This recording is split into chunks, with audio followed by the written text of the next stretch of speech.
sudah batuk lama nggak sembuh. Oh, udah batuk lama nggak sembuh ya. Baik, Bu Maria di sini saya akan menanyakan beberapa informasi mengenai keluhan Ibu rasakan. Apakah Ibu sedia? Sedia ya. Bu Maria umurnya berapa Ibu? 65. 65. Untuk tinggalnya di mana? Di Semarang. Semarang. Hari-hari Ibu kegiatannya apa Bu? Saya ibu rumah tangga. Kemudian tadi Bu Maria sudah batuk sejak lama ya Bu? Itu sejak kapan Ibu lamanya? Sudah berbulan-bulan tuh. Oh, sudah berbulan-bulan ya. Kemudian ada keluhan lain Ibu? Ada deh kayak nyeri dadanya. Oh, nyeri dadanya ya. Kemudian untuk rasa batuknya ini apakah terus menerus atau yang timbul? Nggak pasti sih. Nggak pasti ya. Jadi kadang terus menerus ada yang timbul ya. Kemudian batuknya ini apakah disertai dengan darah Bu? Iya, darahnya warna putih kekuningan dong. Oh, darahnya putih kekuningan ya. Kemudian Ibu biasanya sakitnya ini terasa lebih berat apabila Ibu mengalami apa Bu? Saya aktivitas, saya kecapean, kelelahan gitu dong. Oh, pas lagi kelelahan ya. Kemudian untuk meringankan sakitnya, Ibu apakah sudah pernah minum obat? Minum obat sudah saya beli di warung. Oh, sudah lah ya. Apakah mengurangi rasa sakitnya Bu? Enggak dong. Oh, enggak. Jadi untuk tetap batuk. Oh, tetap batuk ya. Jadi untuk meringankan sakitnya itu biasanya ngapain? Istirahat gitu. Oh, istirahat ya. Kemudian selain batuk dan nyeri dada, apakah disertai dengan sesak nafas Ibu? Ya, saya nafasnya agak berantuk. Oh, gitu ya. Kemudian sebelumnya sudah pernah diobatin tapi nggak sembuh ya. Nah, untuk di keluarga Ibu sendiri apakah pernah mengalami gejala seperti ini? Enggak ada sih. Oh, nggak ada ya. Kemudian untuk darahnya tadi berwarna putih kuningan, apakah disertai dengan darah Ibu? Darah enggak. Oh, nggak ada. Apakah disertai dengan keringat dingin Ibu? Kadang-kadang dong, kadang sore, terus biasanya kadang malam, kadang-kadang sih nggak terus-menerus. Oh, gitu ya. Tapi keluar keringatnya sore sampai malam ya, begitu walaupun kadang-kadang. Dan untuk nafsu makannya sendiri apakah ada penurunan tuh? Jadi dia normal aja. Normal aja ya. Kemudian apakah disertai dengan demam juga Ibu? Demamnya tuh kalau saya lagi batuk ngepel gitu dong. Oh, gitu. Batuk apa? Batuknya terus-menerus. Saya demam. Oh, gitu ya. Kemudian kalau untuk di lingkungan sekitar Ibu apakah banyak polusi Bu? Sudah banyak debu atau banyak asap? Iya, di lingkungan saya banyak debu tuh. Soalnya dekat pabrik. Oh, gitu ya. Namanya dekat pabrik. Jadi banyak polusi ya, asap-asap, debu gitu ya. Kemudian untuk di rumah Ibu apakah ada yang merokok? Iya, ada suami saya. Oh, sama Ibu merokok ya. Baik, nanti di sini saya akan melakukan pemeriksaan selanjutnya ya Bu ya. Kemudian kalau untuk di rumah sebisa mungkin kalau suaminya ingin merokok sebaiknya jangan di dekat Ibu ya Bu, bisa di luar rumah. Melakukan pemeriksaan umum. Di sini yang pertama saya akan melihat pada bagian kepala terlebih dahulu. Untuk bagian kepalanya di sini normal ya Pak ya. Terlihat tidak ada pembengkakan ataupun bekas luka. Kemudian setelah itu di sini saya akan melihat pada bagian mata apakah adanya anemis ataupun ikterik. Di sini tidak anemis dan tidak ikterik. Kemudian setelah itu di sini mohon maaf ya Pak untuk pada bagian hidungnya di sini tidak adanya jepit hidung. Selanjutnya di sini saya akan menilai pada bagian bibir. Pada bagian bibir juga di sini normal, tidak sianosis. Selanjutnya pada bagian leher, mohon maaf ya Pak, saya akan menilai apakah terdapat pembesaran pada kelenjar getah bening. Baik, di sini tidak ditemukan adanya pembengkakan ataupun pembesaran adanya kelenjar getah bening. Selanjutnya Bapak di sini saya akan lakukan pemeriksaan tanda-tanda vital. Yang pertama di sini heart rate terlebih dahulu ya Pak ya.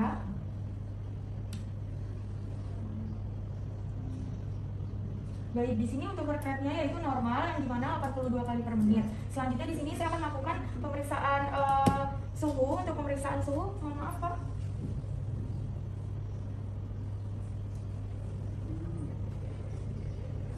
Untuk pemeriksaan suhunya di sini normal yaitu. Bismillahirrahmanirrahim. Saya akan melakukan pemeriksaan vena jugularis. Posisikan pasien dengan kepala setinggi 30-45 derajat menggunakan bantal. Setelah itu pasien menoleh ke sebelah kanan. Dan setelah itu saya akan memeriksa menggunakan penggaris, 2 penggaris. Yang pertama penggaris letakkan pada vena jugularis. Setelah itu tentukan titik di mana posisi vena jugularis dapat dilihat dan letakkan penggaris satunya pada daerah dada.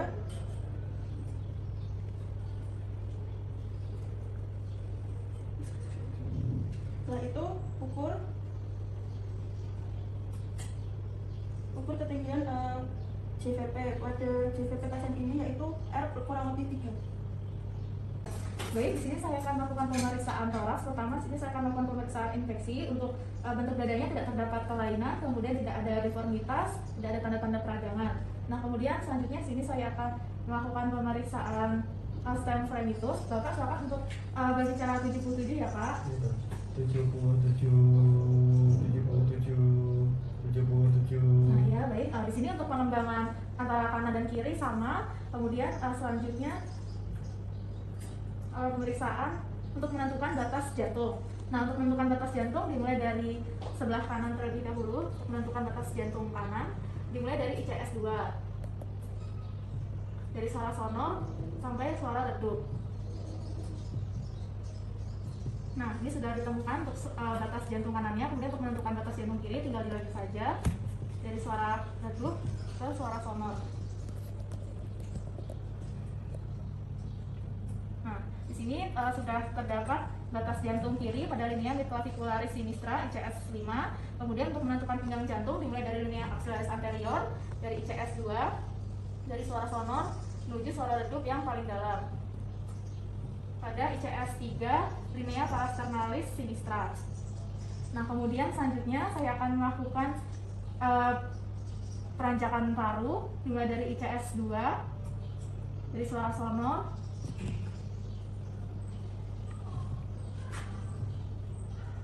sampai suara peka. Kemudian Bapak silakan untuk menahan nafas Pak. Kemudian diperkusi lagi sampai ditemukan suara sonor kembali. Normalnya 2 cm atau sekitar 2 jari yang dewasa. Nah kemudian selanjutnya di sini saya akan melakukan auskultasi paru.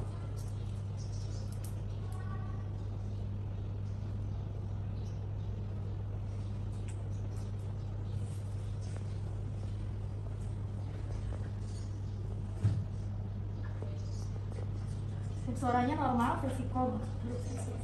vesikuler. Nah, kemudian setelah itu untuk mendengar suara jantung, kita letakkan pada yang pertama pada atrial, kemudian pulmonal, tricuspid, dan juga katup mitral. Tidak terdapat suara bising jantung. Baik, pemeriksaan telah selesai. Terima kasih Bapak. Assalamualaikum warahmatullahi wabarakatuh. Bapak, di sini saya akan melakukan pemeriksaan pada abdomen Pak ya. Pertama saya akan melakukan 4 kali inspeksi terlebih dahulu. Untuk inspeksi di sini tidak ada kemerahan ataupun oden di sini ya. Normal-normal saja. Selanjutnya saya akan melakukan auskultasi.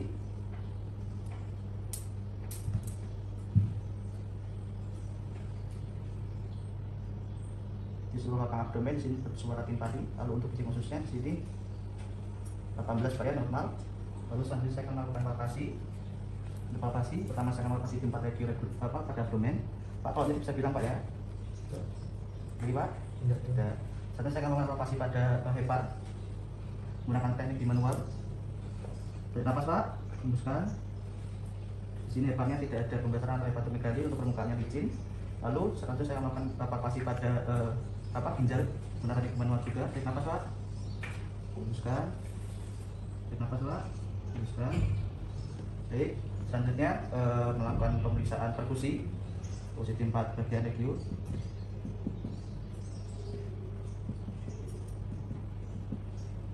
Tidak ada kelainan soalnya timpani semua. Lalu selanjutnya saya akan melakukan pemeriksaan ketok ginjal. Bapak bisa duduk Pak? Itu. Kalau jadi bilang Pak ya.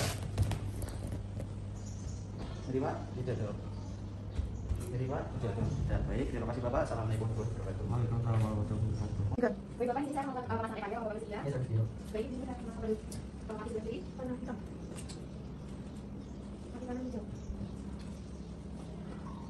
Tangan kiri saya kuning. Tangan kanan saya merah.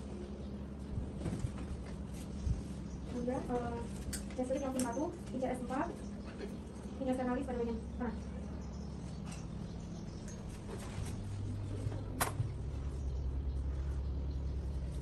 Di 1, ICS 4, hingga kanalis bagian sebelah ristra ataupun kanan.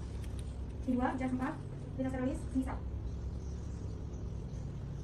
Di 3, di antara di 2 dan 4.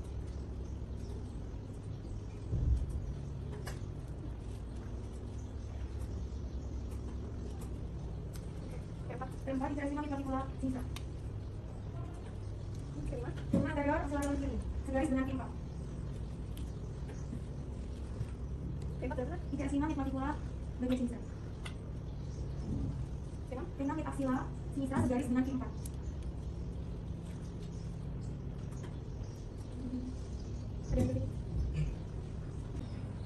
Ya, bismillahirrahmanirrahim.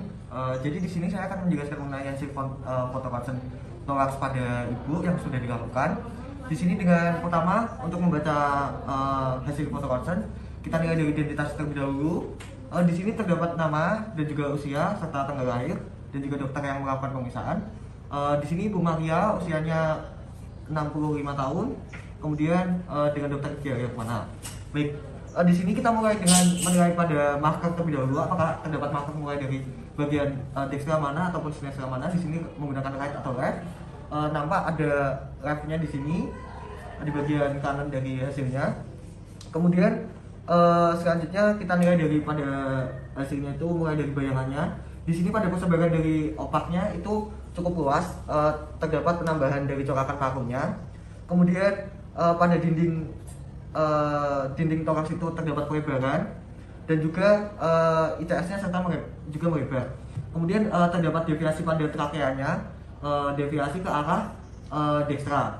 Kemudian pada puncak inspirasi dari diafragmanya ini dia pada ICS 5. Kemudian untuk sinus costophrenikusnya juga sujudnya tidak lancip atau terdapat bayangan opak pada bagian basal dari paru.